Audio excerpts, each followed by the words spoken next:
হয় আচলতে মাজত মাথো কেইটামান ঘণ্টা বাকী আছেগে বহু অপেক্ষাৰে আচলতে ৰৈ থকা অসমীয়াৰ হিয়াৰ প্ৰাণ আচলতে জুবিন গাৰ্গৰ শেষৰখন চিনেমা ৰৈ ৰৈ বিনালে মুক্তিৰ বাবে মাজত মাথো কেইটামান ঘণ্টা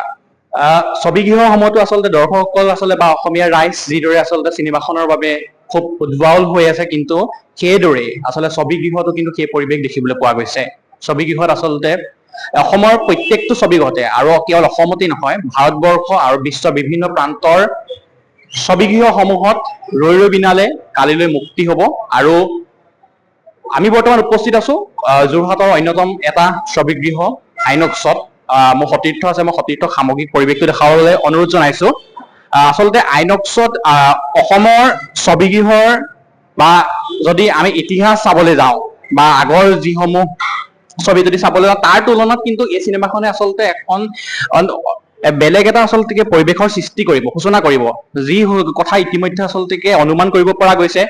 বিভিন্ন হল কৰ্তৃপক্ষ আচলতে জনাইছে তেওঁলোকলৈ বিভিন্ন ধৰণৰ আচলতে ফোন আহিছে যে বহু ক্ষেত্ৰত ফোন আহিছে যে তেওঁলোকৰ আচলতে যদি হলত তেওঁলোকক যদি চিট দিব নোৱাৰে আচলতে তেওঁলোকে কৈছে যে আচলতে আমাক ধৰাত চিট দিলেও হ'ব আমি ধৰাত বহি পিনি জুবিন গাৰ্গৰ শেষৰখন চিনেমা চাম আমি পীৰাত বহি পিনি শেষৰখন চিনেমা চাম আৰু সেইমতে অসমৰ বিভিন্ন প্ৰান্তৰ হলসমূহতো তাৰ যি আয়োজন সেই আয়োজন কৰা দেখিবলৈ পাইছে মই সতীৰ্থ আছে মই আইনক্সৰ যি আগফালৰ অংশ আছে সেই অংশ দেখাবৰ বাবে অনুৰোধ জনাইছো আচলতে তেওঁলোকে যিহেতু ভিতৰত আচলতে যিমান আচলতে অসমীয়া ৰাইজ আহিব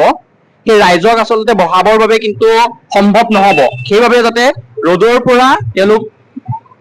বাচি থাকিব পাৰে ৰ'দৰ পৰা তেওঁলোকে পৰিত্ৰাণ পাব পাৰে সেইদৰে ব্যৱস্থা কৰি দিছে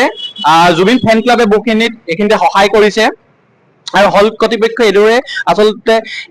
ৰ'দৰ পৰা দৰ্শকসকলৰ বা টিকেট ক্ৰয় কৰিবলৈ যিসকল ব্যক্তি আহিব তেওঁলোকৰ বাবে ব্যৱস্থা কৰা দেখিবলৈ পোৱা গৈছে বা সামগ্ৰিক পৰিৱেশটো মোক সতীৰ্থক দেখাবৰ বাবে অনুৰোধ জনাইছো মোৰ সতীৰ্থ আচলতে সামগ্ৰিক পৰিৱেশটো যোৰহাট আইনক্সৰ দেখাই আছে পোনে পোনে আমাৰ সৈতে আচলতে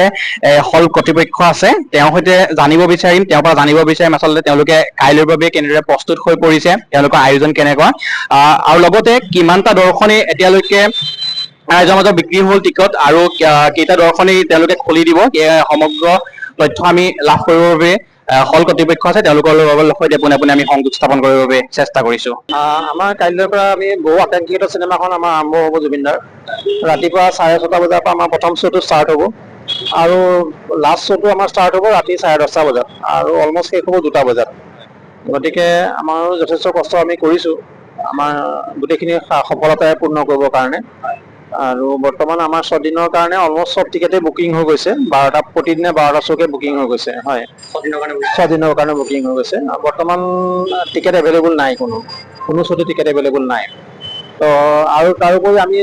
জুবিন যিখিনি দৰ্শক আহিব তেওঁলোকে যাতে বাহিৰৰ পৰাই অসুবিধাৰ সৃষ্টি নহয় কাৰণ আমাৰ প্ৰেক্ষাগৃহৰ ভিতৰত ইমান স্পেচ নাই গোটেইখিনি সকলোকে মানুহ ৰাখিবৰ কাৰণে বিশেষকৈ যিখিনি টিকেটৰ কাৰণে আহিব বা টিকেট নাপাই ঘূৰি যাব তো তেওঁলোকৰ কাৰণে ইমান স্পেচ নাই সেইকাৰণে আমি বাহিৰতে এখন আপোনালোকে দেখিব আমি শ্বেডৰ এটা ব্যৱস্থা কৰিছোঁ যাতে মানুহখিনিয়ে ইয়াৰ পৰাই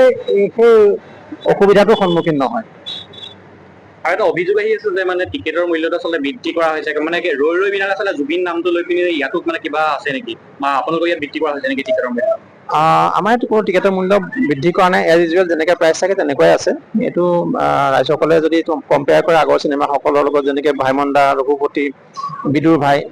তেওঁলোকৰ লগত সেই পিকচাৰৰ লগত কম্পেয়াৰ কৰিলে গম পাব যে আমাৰ টিকেটৰ দামটো একেই আছে আৰু আমি জুবিন দা চিনেমাৰ কাৰণে এডিশ্যনেলি কোনো টিকেটৰ দাম বৃদ্ধি কৰা নাই সময়ৰ খবৰ সময়ত পাবলৈ ফলো কৰক টাইম অফ